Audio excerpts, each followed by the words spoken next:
This story isn't fiction, it's a mirror. Let's talk about what no one wants to say, but everyone needs to hear. How about the pressure no one sees? The privilege that doesn't feel like power, and the kind of courage that doesn't shout, but walks away. His name was Malik, and from the outside, perfect life. Private school, luxury cars, staff who called him sir even before he turned 18. His father is one of the biggest names in manufacturing, and his mother, a board member in 2 multinationals. Malik was born with the word and a map already drawn. Oh, but here is the problem. The map wasn't his. Malik was never asked what he wanted. He was only told what he was born to become. He had a seat at every table, but never a voice. When he was 21, his father summoned him to the family office and said, "Your grandfather built this. I expounded it. And now it's your turn. Don't fail us." And just like that, he was handed a CEO title, but not oxygen. He smiled in press interviews. He signed documents he never believed in. He wore the suit, but not the soul. He was rich, but restless.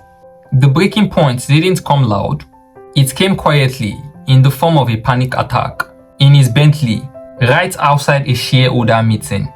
That night, he didn't go home.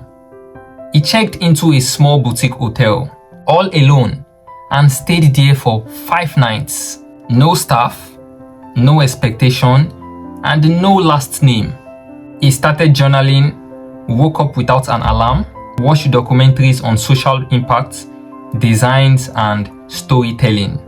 He also read a book that asked, "If you weren't afraid, what will you do?" And his answer, "I will build something that actually helps people and not just makes profit." Malik didn't abandon the family business right away, but he asked for one thing. "Let me lead one arm my way."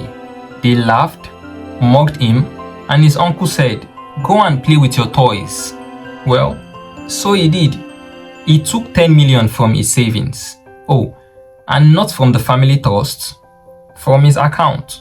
He launched a social innovation lab, a startup incubator for underprivileged youth. He focused on rural tech, sustainability farming, and alternative education. At first, it was slow, and people called it Malik's playground. But then, one of his scholars built a solar-powered irrigation system that fed over 200 farms. Another even launched a creative app used in 35 public schools. His project featured in Forbes Africa. Oh, and suddenly, investors came calling. Suddenly, his name meant more than his father's shadow. 2 years later, the same uncle who mocked him came with a proposal. "Let's merge your lab with our CSR department." Malik smiled and said, "We are good, but I can teach you how to evolve." His father, quietly proud, didn't say "I'm sorry," but said, "You've done more with your freedom than we ever did with control." Here is the mirror. This story is more than privilege. It's about the people born into maps they didn't draw. The ones who had everything except themselves, and the strength it takes to say, "I chose meaning, even if it costs me approval." So ask yourself, are you living or fulfilling someone else's plan? Are you chasing legacy or creating your own? Are you silent in your privilege or loud in your purpose? Wealth means nothing if you can't breathe inside it.